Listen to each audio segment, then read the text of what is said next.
بسم اللہ الرحمن الرحیم۔ شروع کرتا ہوں اللہ کے نام سے جو بڑا مہربان نہایت رحم کرنے والا ہے۔ تو امید کرتا ہوں کہ آپ سب خیریت سے ہوں گے۔ دیکھنے اور سننے والوں کو میری طرف سے السلام علیکم۔ ناظرین، جب اللہ کی غیبی مدد آنے والی ہوتی ہے تو یہ چار چیزیں بھی ضرور ظاہر ہوتی ہیں جو عرش سے مدد کے سارے دروازے کھلوا دیتی ہے۔ میں جانتا ہوں کہ تم اپنے ادھورے خوابوں اور اپنی نامکمل خواہشات کی تکمیل کے لیے مدد کے منتظر ہو اور تم ہر ممکن تدبیر کر لیتے ہو، لیکن کہیں سے کوئی مدد کے آثار نظر نہیں آتے۔ تو یاد رکھو کہ جو کچھ تم پر گزرتا ہے یا جو کچھ تم جھیل رہے ہو، اور وہ سب اللہ کو معلوم ہے کہ اس کا بندہ کب، کہاں اور کس نیت سے اسے یاد کر رہا ہے۔ تم ہر لمحہ اپنے رب کی نگاہوں میں ہو۔ اللہ خود فرماتا ہے کہ تمہارے رب کی رحمت کا دائرہ فیض بہت وسیع ہے۔ وہی تو ہے جو تمہارے سامنے بجلیاں چمکاتا ہے، جسے دیکھ کر تمہیں اندیشے بھی لاحق ہوتے ہیں اور امیدیں بھی بنتی ہیں، اور جس نے وہ سب تم کو دیا جو تم نے مانگا۔ اگر اللہ تمہاری مدد کرے تو تم پر کوئی غالب آنے والا نہیں، اور اگر وہ تمہیں چھوڑ دے تو کون ہے جو تمہاری مدد کر سکے؟ اور تمہاری حمایت اور مدد کے لیے اللہ ہی کافی ہے۔ بعض دفعہ تم لوگوں کے رویوں اور ان کے دل آزاریوں سے ٹوٹ جاتے ہو، یا کسی کے دیے ہوئے دھوکے، کبھی کسی کے چھوڑ جانے کا دکھ تمہیں کمزور کر دیتا ہے، کبھی کسی کا ڈر تو کبھی کسی کا خوف تمہیں بے چین کر دیتا ہے۔ میں جانتا ہوں کسی بھی چیز کی محرومی کو جھیلنا آسان نہیں ہوتا۔ جان رکھو جب تم اپنے رب سے مدد کی التجائیں کرتے ہو اور اسے پکارتے ہو تو وہ رحمان کہتا ہے، اے انسان، ہم جانتے ہیں کہ تو بڑی تکلیف سے گزرتا ہے۔ حقیقت تو یہ ہے کہ اللہ ہی تمہارا بہترین مددگار ہے اور وہی بہترین کرنے والا ہے۔ جانتے ہو جب بندہ مومن اپنے رب کے ساتھ مخلصانہ تعلق رکھتا ہے اور اس میں کوئی منافقت نہیں ہے، کوئی فریب نہیں ہے، تو اللہ کا تعلق بھی اس کو اس کا بدلہ دیتا ہے۔ اللہ کا قول ہے، حدیث قدسی ہے کہ میرا بندہ میرے بارے میں جو کچھ گمان کرتا ہے میں وہی سلوک اس کے ساتھ کرتا ہوں۔ اگر تم اللہ سے مدد چاہتے ہو نا تو اللہ سے بڑے بڑے گمان رکھو۔ جان رکھو اللہ سمیع و بصیر ہے۔ یاد رکھو جب تم اللہ سے دو طرفہ معاملات رکھو گے تو تم اپنی زندگی کے تمام مقاصد میں اللہ کی غیبی مدد پالو گے۔ تمہارے تمام معاملات آسانی سے حل ہو جائیں گے اور ان مشکلات میں قدرت کی مدد شامل ہوگی۔ تم اللہ سے دینے اور لینے کے بہترین اصول اپنا لو جو خود اللہ قرآن میں تم سے کہہ رہا ہے۔ اللہ فرماتا ہے، اللہ ضرور ان لوگوں کی مدد کرے گا جو اس کی مدد کریں گے، اور اللہ بڑا طاقتور اور زبردست ہے۔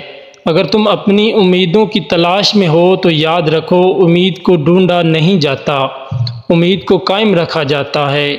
اپنے ذہن میں یہ ننھے سے بیج کی طرح ہوتی ہے اور چند دنوں میں یہ بیج زمین کی مٹی سے باہر نکل جاتا ہے، مگر یاد رکھو کہ اس کو درخت بننے میں تھوڑا سا وقت درکار ہوتا ہے، لیکن وہ درخت ضرور بنتا ہے۔ اللہ سے لگائی گئی امیدیں کبھی بھی رائے گاں نہیں جاتی۔ یوں تو وہ دلوں کے حال جاننے والا رب ہے، مگر وہ چاہتا ہے کہ اس سے مانگا جائے، کیونکہ یہ اس کی شان ہے کہ وہ دو جہانوں کا بادشاہ ہے۔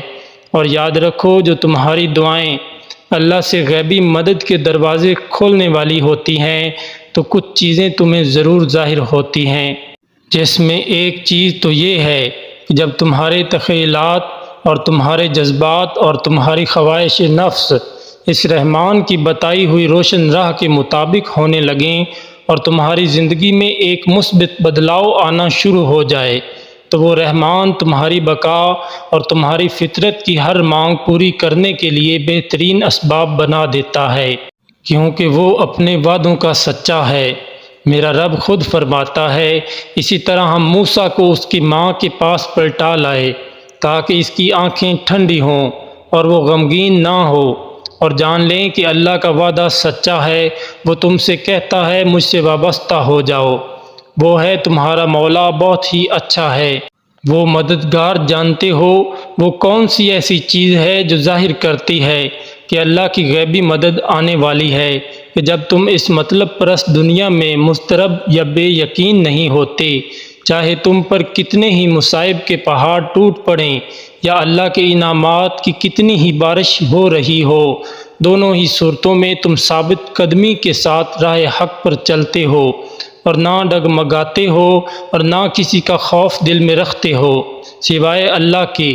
قرآن میں اللہ خود فرماتا ہے، آخر کار ہم نے اس کو اور اس کے ساتھیوں کو ایک بری ہوئی کشتی میں بچا لیا اور اس کے بعد باقی تمام لوگوں کو غرق کر دیا، یقیناً اس میں ایک نشانی ہے، مگر ان میں سے اکثر لوگ ماننے والے نہیں۔ اور حقیقت یہ ہے کہ تمہارا رب بہت زبردست بھی ہے اور رحیم بھی۔ اگر تم محسوس کرنے لگو کہ تمہارے غم تمہیں اللہ سے قریب کر کے صبر کرنا سکھا رہے ہیں، تو یہ چیزیں بھی ظاہر کرتی ہیں کہ اللہ تمہیں بہت جلد اپنی مدد بھیجنے والا ہے۔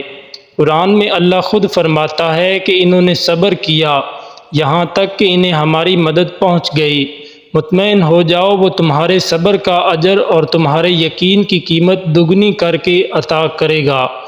جس درد اور جس محرومی نے تمہیں اس مہمان رب سے جوڑا ہے، وہ بہت جلد تمہارے نصیب میں قوس و قزح کے رنگ بھر دے گا، اور وہ معجزے عطا کرے گا جو تمہارے صبر کے سجدے شکر کے سجدوں میں بدل جائیں گے۔ بے فکر ہو جاؤ، ان قریب تمہاری مدد کے لیے غیب کے دروازے کھلنے والے ہیں انشاءاللہ۔ اللہ تبارک و تعالیٰ سے دعا ہے کہ اللہ پاک ہم سب کو ان تمام باتوں پر عمل کرنے کی توفیق عطا فرمائے اور تمام حضرات نماز کا اہتمام لازمی کریں۔ اللہ تعالیٰ ہم سب کو 5 وقت نماز باجماعت ادا کرنے کی توفیق عطا فرمائے، آمین ثم آمین۔ ویڈیو پسند آنے پر ہمارے چینل کو ضرور سبسکرائب کر دیں، شکریہ۔